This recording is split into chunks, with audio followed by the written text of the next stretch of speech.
রাজার সামনেই দাম বলা কি আমাদের মানায়? তাহলে কি হবে?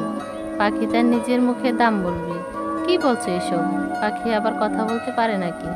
শিকারী তখন বলে, আপনি ওকে জিজ্ঞেস করুন না রাজামশাই। রাজা তখন হাসি মুখে দুষ্টুমি ছলে বলল, ওহে পাখি, দাম কত তোমার? হীরামন লেজ নাচিয়ে বলল, মাত্র 10,000। বলো কি? রাজা আরও গম্ভীর হয়ে গেলেন। এত দাম কেন তোমার? এবার হীরামন পাখি পাখা ঝাপটে বলে উঠল, খুব বেশি দাম আমার নয়, খুব কম দাম, মাত্র 10,000 টাকায় আমাকে কিনে নিন। আমাকে একদিন অসম্ভব উপকারে লাগবে আপনার। রাজা তখন এসব শুনে ভারী অবাক। ওগো পাখি, বলো কি তুমি?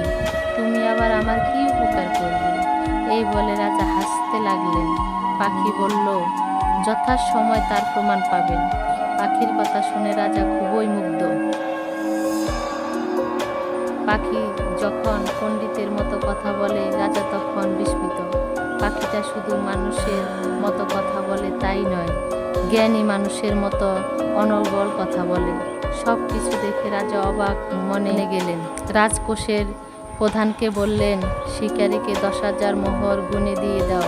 শিকারী আর তার বউ মহা খুশি হয়ে বাড়ির পথ ধরল। তাদের জীবন এবার বদলে যাবে। এত টাকা তাদের 14 পুরুষ একসঙ্গে দেখেনি। এত টাকা নিয়ে কি করবে তারা ভেবে পাচ্ছে না। রাজা পাখিটাকে পেয়ে মুগ্ধ হয়ে গেলেন।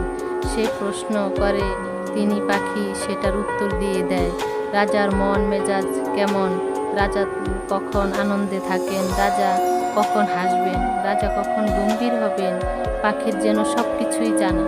রাজা এখন রাজকার্যের বাহিরে পাখিকে নিয়ে মত্ত থাকেন। সময় পেলে অবসরে পাখির গান শোনেন, পাখির সাথে আলাপচারিতায় মগ্ন থাকেন। রাজার ছিল 5 রানী।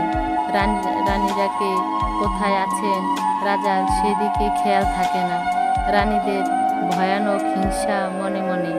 তারা রাজার কাছে পাত্তাই পায় না পাখির জন্য। তারা তখন মনে মনে দুষ্ট বুদ্ধি আঁটল, যে করেই হোক পাখিটাকে মেরে ফেলতে হবে, নইলে তাদের শান্তি নেই।